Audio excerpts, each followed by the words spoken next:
Bonjour à tous, salam alaikum et bienvenue dans cette nouvelle vidéo de Sève de Lumière.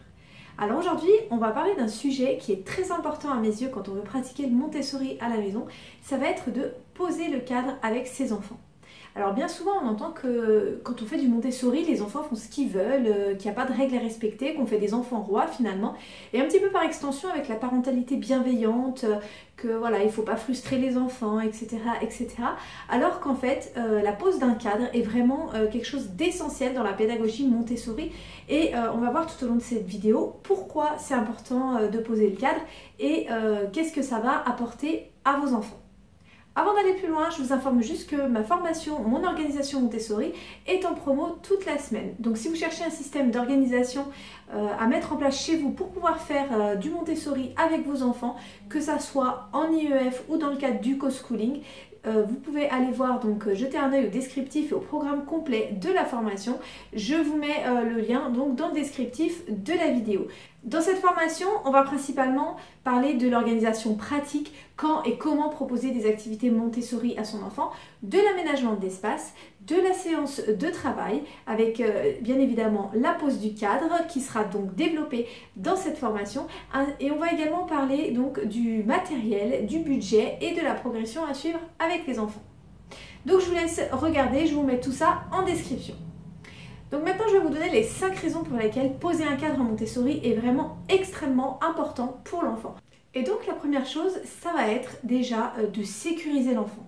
Et oui, parce que contrairement à ce qu'on croit, un enfant qu'on laisse faire tout ce qu'on veut, en général c'est un enfant qui se sent pas bien parce qu'il ne sait pas où sont les limites et l'enfant a besoin d'avoir des limites pour bien grandir. Même s'il va s'y confronter, même s'il va tester, même s'il va essayer de les dépasser, l'enfant a réellement besoin d'un cadre.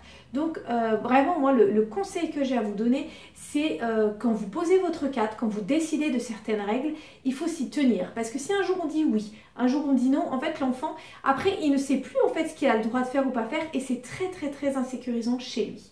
Et donc l'apprentissage donc de ce cadre, ça va aussi lui apprendre quelque part à vivre en communauté, même si là on est dans le cadre de l'IEF et de la famille, hein, c'est la première communauté, et là où les enfants apprennent bien sûr en premier donc les règles de vie commune, et parce que du coup il va apprendre qu'il n'a pas le droit de tout faire, qu'il y a les autres, qu'il y a du matériel, on reviendra tout à l'heure sur ce point là, et qu'il faut respecter tout ça pour pouvoir vivre correctement avec les autres et que chacun ait sa part de liberté. Et justement, la deuxième raison importante de poser un cadre en Montessori, c'est justement pour permettre cette liberté. Alors quand on dit que les enfants font ce qu'ils veulent en Montessori, non, ils ne font pas ce qu'ils veulent, comme je viens de vous dire, c'est important de poser des règles pour qu'il n'y ait pas de débordement et que tous les enfants puissent travailler ensemble, que ça soit dans une fratrie, dans des ateliers ou dans une école. Mais par contre en Montessori, effectivement, les enfants choisissent leur activité eux-mêmes. Ils choisissent d'y consacrer 5 minutes, 10 minutes, 15 minutes, une demi-heure, ça c'est eux qui voient. Et ils sont aussi libres de bouger, de se déplacer dans l'ambiance. Mais tout ça, ça va être possible seulement s'ils respectent certaines règles, comme par exemple de bien ranger leur matériel après pour que les autres puissent aussi s'en servir. Parce que si les étagères sont vides, eh bien impossible pour les autres de continuer à travailler. Il va falloir passer autour des tapis des autres, ne pas prendre l'activité des autres, etc., etc. Donc il y a plein de petites règles comme ça qui se mettent en place dans une ambiance Montessori, qu'on explique à l'enfant à son arrivée et qu'on réexplique en fait au fur et à mesure quand l'enfant finalement transgresse les règles ou au moment où il y en a besoin. Et l'enfant, donc petit à petit, en intégrant ces règles, ça va vraiment lui permettre la liberté. Parce qu'à partir du moment où il ne respecte pas ces règles, eh ben, il va comprendre que lui-même, il ne peut pas donc faire ce qu'il veut. Et donc, il va être privé de cette liberté de choix d'activité, de choix de durée d'activité et de mouvement. Et donc, on en vient au troisième point et à la troisième raison pour laquelle c'est vraiment très important de mettre en place ce cadre dans les séances Montessori, dans une ambiance de travail Montessori, c'est qu'en fait c'est ça qui va permettre en fait à l'enfant de s'autodiscipliner, d'aller vers l'autodiscipline petit à petit. C'est-à-dire que l'enfant, quand il a 3 ans, qu'il commence à travailler avec Montessori, donc là je parle vraiment, je parle à la maison, mais ça peut être aussi en atelier ou en école, donc l'enfant il ne connaît pas ces règles, il va vraiment mettre du temps à les intégrer. Mais comme je viens de vous dire, il va vite se rendre compte que s'il ne respecte pas lui-même ces règles, il va avoir moins de liberté finalement. Il aura moins de liberté de choix d'activité, moins de liberté de bouger, etc., etc. voire même d'être privé de son activité si par exemple il ne respecte pas le matériel, qu'il abîme le matériel, et l'éducateur, la maman, elle va lui enlever le matériel en question. Donc l'enfant petit à petit, il va intégrer tout ça et donc il va aller vers l'autodiscipline. C'est-à-dire que avec le temps, ça n'est plus l'éducateur qui va lui rappeler la règle, mais lui-même en fait il va l'intégrer. Mais bien pour ça il faut du temps et quelques étapes. Et donc il va l'intégrer et faire sienne les règles de l'ambiance et aller vers l'autodiscipline. Et donc l'autodiscipline, c'est vraiment un processus qui prend du temps à se mettre en place, hein. C'est pas du jour au lendemain que ça se fait. Donc de la part de la maman, il va falloir beaucoup de patience, il va falloir répéter et sans jamais critiquer ou quoi que ce soit, juste dire voilà, ici tu sais qu'on marche en silence ou qu'on parle doucement, voilà. Et tout ça, donc, il y a des astuces donc, pour mettre en place ce cadre, pour réussir à le poser de manière efficace et aider l'enfant à intégrer petit à petit ces règles. Donc tout ça, je vous en parle dans un des modules de la formation Mon organisation Montessori, qui, je vous rappelle, est en promotion toute la semaine. Donc je vous laisse aller regarder en barre de description si vous voulez en savoir plus. La quatrième raison de l'importance en fait de poser un cadre en Montessori avec les enfants, c'est que en même temps que l'autodiscipline, finalement, l'enfant va petit à petit respecter son environnement. Parce que comme je vous donnais l'exemple à l'instant, si par exemple il abîme le matériel va lui être retiré. Donc lui il va perdre des libertés. Donc petit à petit, il va apprendre donc à respecter les règles, à respecter le matériel et l'environnement. Donc pour l'instant, dans le cadre de la séance de travail Montessori, dans l'ambiance Montessori, mais après, a posteriori, il va en fait appliquer ces règles-là dans son quotidien, que ce soit à la maison ou en dehors de la maison, peu importe. Mais voilà, c'est un enfant donc, qui va avoir tendance à prendre plus soin des choses, à faire plus attention, parce qu'il sait très bien que s'il ne fait pas attention, il va être privé d'un certain nombre de choses.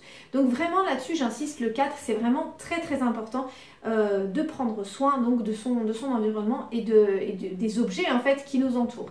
Et pareil, par exemple, pour ce qui est de la propreté, on va apprendre en fait à l'enfant à prendre soin de son environnement de cette manière-là aussi, en parallèle du cadre. Et donc, ça va vraiment aider l'enfant à prendre en considération en fait tout ce qui l'entoure, que ça soit donc à la maison, chez les autres, à l'école si c'est un enfant scolarisé, etc., etc. Et donc, la dernière raison pour laquelle je vous conseille vraiment de poser un cadre à votre enfant durant votre séance de travail Montessori, qui en fait découle un petit peu de tout ce qu'on a dit, c'est que vraiment l'enfant, en cheminant comme ça vers l'autodiscipline, etc., il va vraiment gagner une autonomie dans son travail. C'est-à-dire que vous n'aurez plus besoin, selon les enfants, plus ou moins rapidement, mais vous n'aurez plus besoin de lui dire il faut s'installer ici, il faut ouvrir telle ou telle boîte, il faut prendre telle ou telle chose, il faut faire ci, il faut faire ça. L'enfant, en fait, du fait de sa liberté et de l'autodiscipline qu'il aura acquérie petit à petit, il va vraiment être capable, en fait, de s'autonomiser et d'avoir une routine de travail. Par exemple, je vois mon fils quand il va à ses ateliers Montessori, il est marrant parce qu'en fait, dès qu'il arrive, il a son petit automatisme. Donc, c'est-à-dire qu'il va prendre son petit tapis et il le met toujours dans le même coin, au même endroit. Et voilà, il commence à faire ses activités. Tout ça, c'est aussi une forme d'intégration du cadre. Il sait donc qu'il peut s'installer où il veut, donc il a choisi une place qui lui convient et donc il reprend tout le temps. Il a mis quelque part il a mis en place une sorte de routine en fait. Et donc voilà, il sait qu'à cet endroit, il peut travailler calmement, il installe son matériel et il se met à travailler.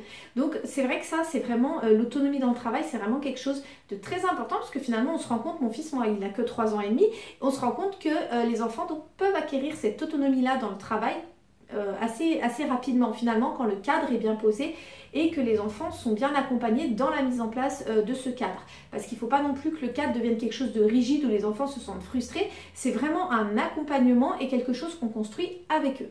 Donc tout ça, je vous l'apprends dans la formation Mon organisation Montessori. Donc je vous parle du cadre, mais je vous parle aussi de la séance de travail Montessori en général et toutes mes astuces en fait pour vous aider à mettre en place ces séances-là avec un cadre, etc., pour que vos enfants puissent arriver à l'autonomie dans leur travail, qui est vraiment un grand bénéfice de la pédagogie Montessori. Donc si vous voulez en savoir plus sur les bénéfices et les inconvénients de la pédagogie Montessori à la maison, sachez aussi que j'ai écrit un article complet à ce sujet qui est sorti lundi, donc je vous mettrai le lien en description sous la vidéo. Donc voilà pour aujourd'hui, j'espère que cette vidéo vous aura plu. N'hésitez pas à liker et à vous abonner à la chaîne pour ne pas manquer les vidéos suivantes et à nous dire en commentaire, vous, est-ce que vous posez un cadre ou pas avec vos enfants, comment vous y prenez et quelles sont les difficultés éventuellement que vous rencontrez. Je vous souhaite une bonne journée et je vous dis à bientôt sur la chaîne Sève de Lumière.